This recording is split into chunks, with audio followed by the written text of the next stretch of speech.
में अच्छी तेजी भी देखने को मिली। वीकली एक्सपायरी के दिन निफ्टी 142 अंकों की मजबूती के साथ 17,605 पर बंद हुआ। सेंसेक्स में 460 तो निफ्टी बैंक में 400 अंकों से ज्यादा का उछाल दिखा।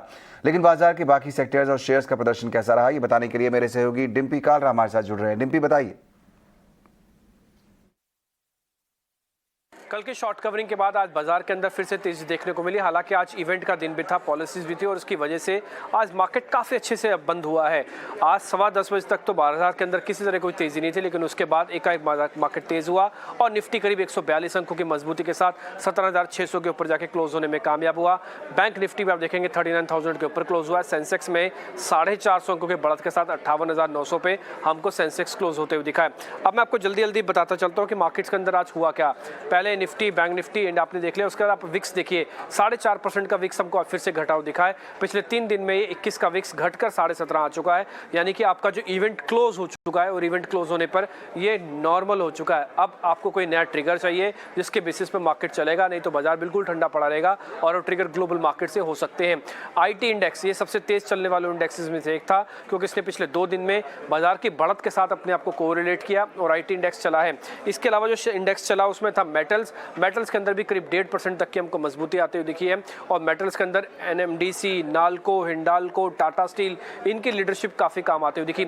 रियल एस्टेट सेक्टर को लेकर आज काफी सेंसिटिव व्यू था कि क्या ये आज चलेगा नहीं चलेगा, इंटरेस्ट रेट को लेकर क्या बोला जाता है, इन्फ्लेशन को लेकर क्या बोला जाता है, लेकिन ये भी काम आया और इस सेक्टर ने भी करीब करीब आधे % से ज्यादा की मजबूती दिखाई है। तो सारे शेयर्स आपको चलते हुए दिखे। अब आते हैं सीधा स्टॉक्स पे। आज के निफ्टी के टॉप गेनर्स में टाटा स्टील शामिल हुआ करीब 2% की मजबूती के साथ। इसके अलावा कोटक बैंक, आज हमने आप जब पॉलिसी आ रही थी इस बैंक को आपको नोटिस भी करवाया था कि पॉलिसी का इंपैक्ट अगर आपको किसी बैंक में सबसे पहले साफ साफ दिखेगा वो कोटक में दिखेगा। 1.5% तक की मजबूती यहाँ पे आई है। आज एचडीएफसी के दोनों twins, HDFC bank, HDFC limited, ये दोनों अच्छी खासी क्लोजिंग करके गए हैं और इन दोनों का चलना बेहद राहत की बात है और ये बैंक निफ्टी को काफी हद तक कुशन देगा, क्योंकि इनकी वेटेज काफी ज्यादा है।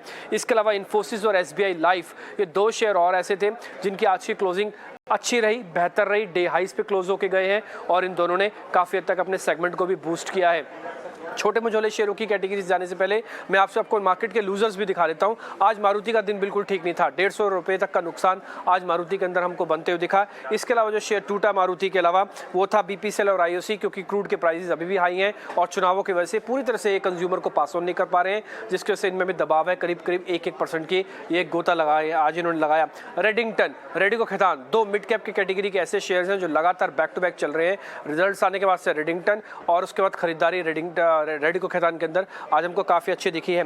एक और शेयर है जीएनएफसी। ये तीसरा ऐसा दिन है जब जीएनएफसी के अंदर 5% से आसपास की बढ़त हमको बनती हुई दिखी है। एलआईसी हाउसिंग भी आज एलआईसी के आईपीओ की खबर की वजह से काफी हद तक सुर्खियों में रहा, करीब 2 से 2% ये भी चला। और बॉम्बे स्टॉक एक्सचेंज का एक आईपीओ है, शेयर है माफ कीजिए, वो शेयर भी आपको काफी जबरदस्त बनते हुए दिखा है। एक शेयर जो आईपीओ के बाद जबरदस्त प्रॉफिट आपको दे रहा है, 2 दिन बैक टू बैक सर्किट लगाया, वो था अदानी विल्मर का शेयर। करीब 20% तक की तेजी आज भी अदानी विल्मर में थी। 3 दिन में 50% से ज्यादा का रिटर्न देने वाला शेयर अदानी विल्मर।